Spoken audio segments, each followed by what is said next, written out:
Hey guys, how's it going? It's Al, week 2 on Draftkings, and I'm going to talk about my top 5 stacks, my favorite quarterback pass catcher stacks for week 2 of NFL DFS. We're going to go through and talk about what you should be doing in tournaments and how to do it using the Rotogrinders lineup builder on today's show. We've talked about the optimal way to attack tournaments if you're trying to finish first. Nobody wants to min cash.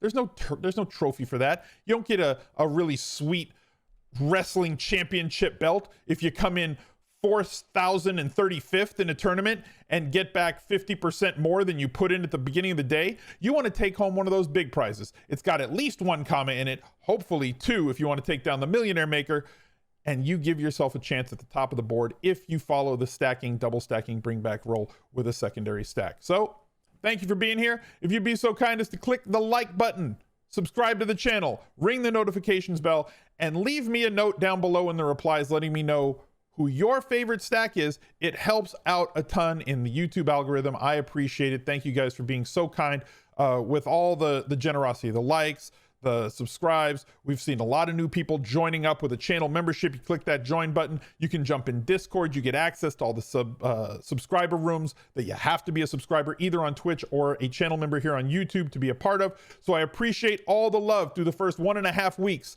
of this football season. So let's go. He's a legend.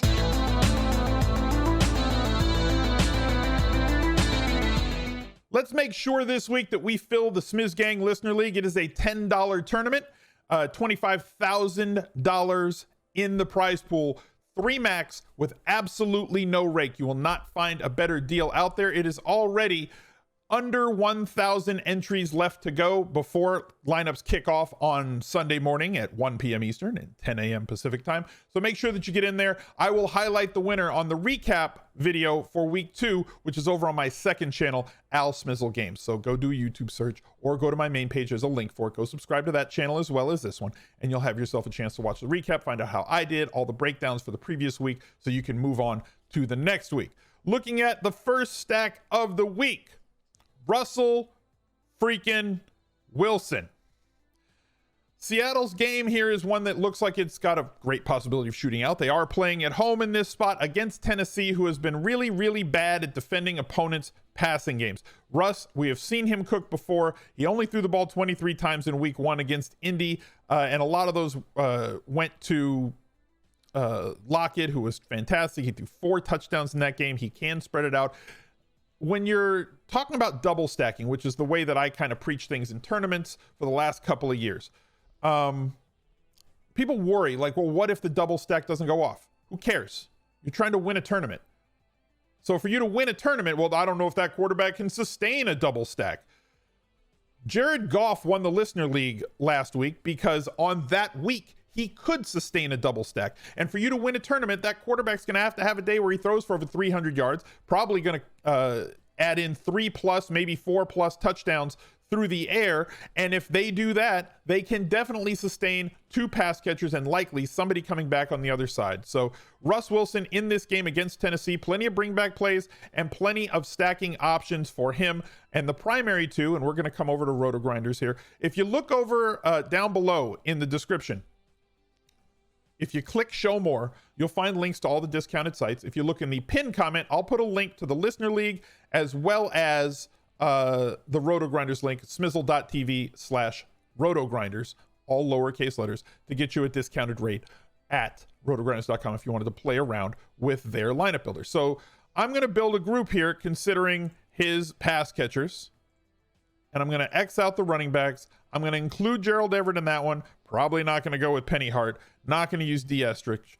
Probably not going to use Swain. I'm going to keep it real simple to these 3 guys, knowing how good they are and how good they have been in the past. So any lineup that's going to have Russ Wilson in it for me is also going to have 2 of 1, 2, or 3 of these guys this weekend. I'm not going to have 1. I'm not going to have 3. It's going to be exactly 2. You set that by going here, players to use, exactly 2 players. Anytime Russ is in the lineup, we're going to use 2 of those. You can also set your bring back groups going here with opponent player group to bring it back with a running back, wide receiver, or tight end on Tennessee to make sure that you get as much correlation as possible in your tournament lineups with your primary stack. The point of the bring back player is it's easier to be right about one thing than it is about 4 lineup spots. The less correlated lineups, yeah, you can win a tournament with a less correlated lineup, but it's a lot harder. So why make it more difficult on yourself? My second stack of the week. Oh, guess what? It's Dak Prescott. If the Cowboys are on the main slate this year, the Cowboys are probably going to be one of the top stacks. And based on my grades, for stacking grades, which is something that I come up with before I do this video, I have not seen, thinking back to last year, I don't have any empirical data to show this because we've been doing this video for a year now, but I don't remember a stack grading out as highly as the Cowboys stacks are grading out, or sorry, Cowboys double stacks are grading out based on projections and potential profit and floor ceiling combinations as this Dak Prescott combo. In 4 of his last 5 games, including last year, he's thrown for over 400 yards. In 4 of his games that he started and completed. In 4 of his last games that he both started and completed, he has averaged 54 attempts per game.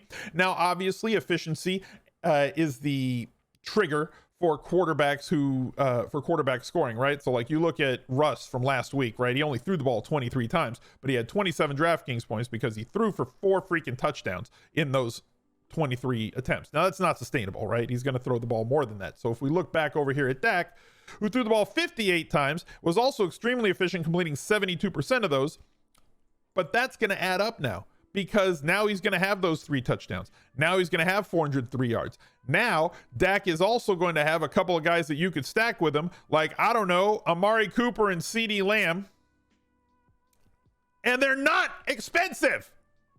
None of these guys are 7K. Okay, I got that out. Ced Wilson is going to be filling in this week and for the next month and a half for Michael Gallup, who is on IR with the injury that he sustained. Unfortunate there, but DraftKings did not price up Ced Wilson at 3,100. So factor in as many attempts as you think that the Cowboys are going to throw the ball this week. Assume that Ced Wilson is going to have between 13 and 18% of the target market share there.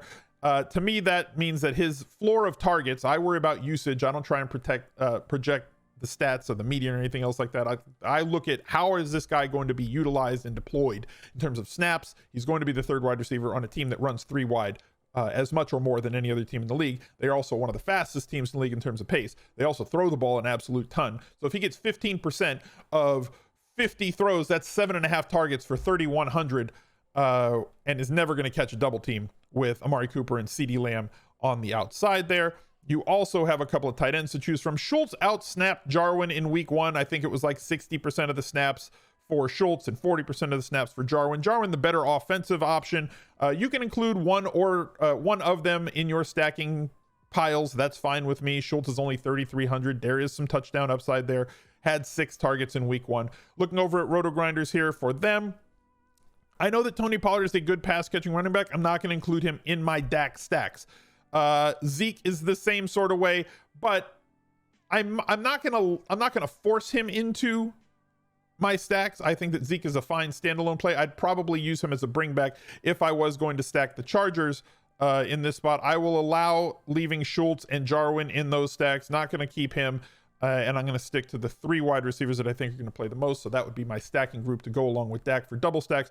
And then your opponent player groups, you'd build a bring back stack. In any lineup where you have Dak Prescott, you would say the players on the Chargers that you would want to have. Speaking of the Los Angeles Chargers, they are the 2nd highest graded stack team that I can remember in the last season that we've been doing this.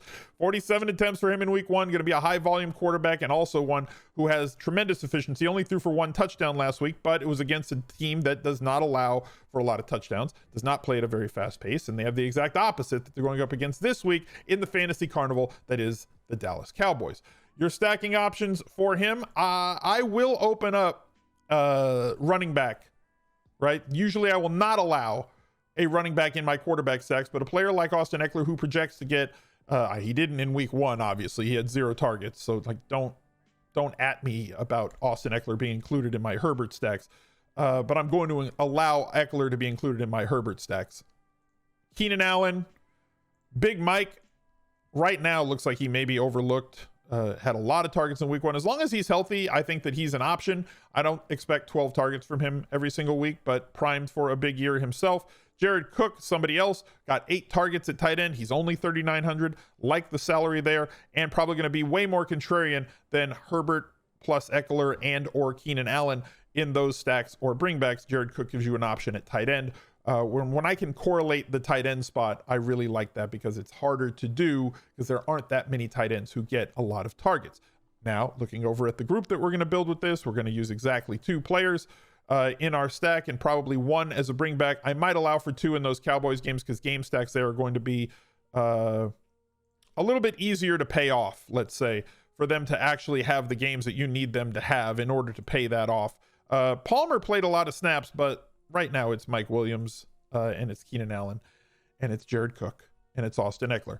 Moving on to our next one, Matthew Stafford looked really, really good in that first game against, the first game against Chicago, and it's probably because he never had as good a receiver that he's played with in his career as Cooper Kupp, who also had 10 targets in that game. I know that you're about to run to the replies and let me know that Calvin Johnson played for the Lions. See, that's what we call in the industry a joke. I will be including Cooper Kupp in my Matthew Stafford stacks. I'm probably not going to include Henderson, definitely not going to include Michelle.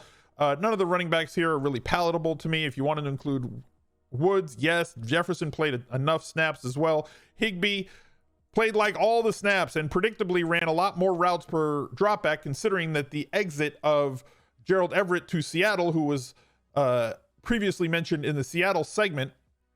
Higbee is going to play a ton of snaps.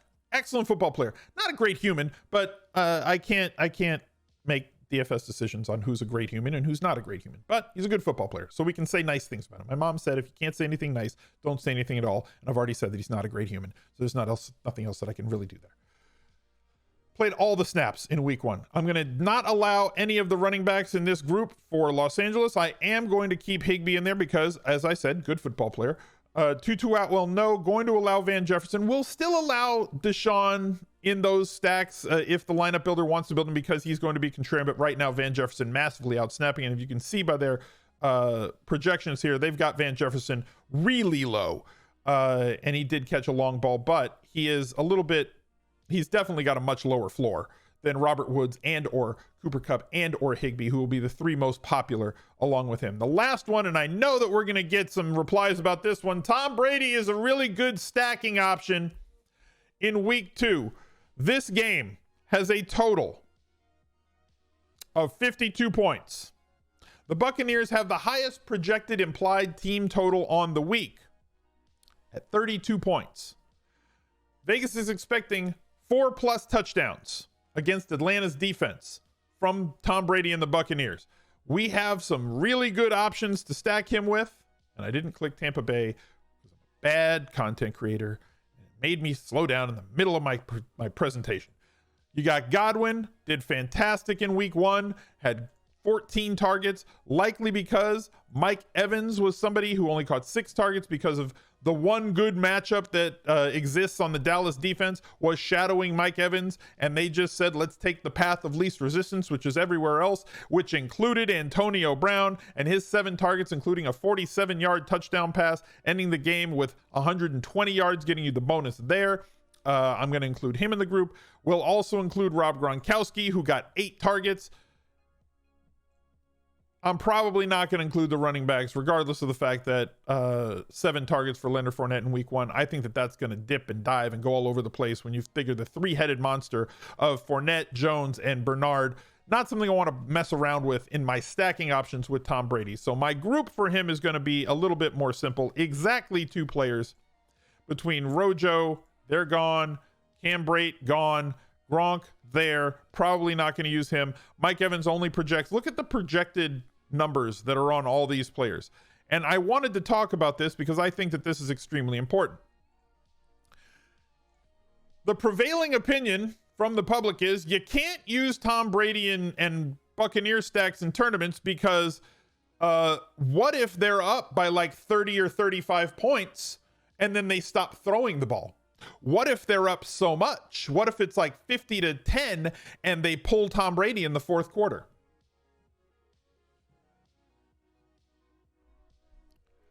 If the Buccaneers score 50 points, Tom Brady is probably going to have a 30-point day already. And his pass catchers are going to have caught a lot of touchdowns at that point. So if you believe that Tom Brady is going to quarterback a team that hangs a 40 or a 50 burger on their opponent and not put up 3, 4, or 5 touchdown passes, then you do you, dog.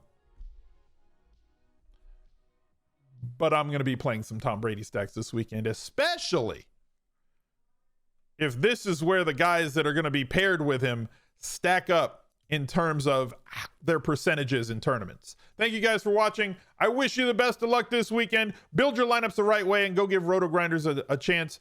Go click on that link down below in the description. Look out for another video right there. He's a legend.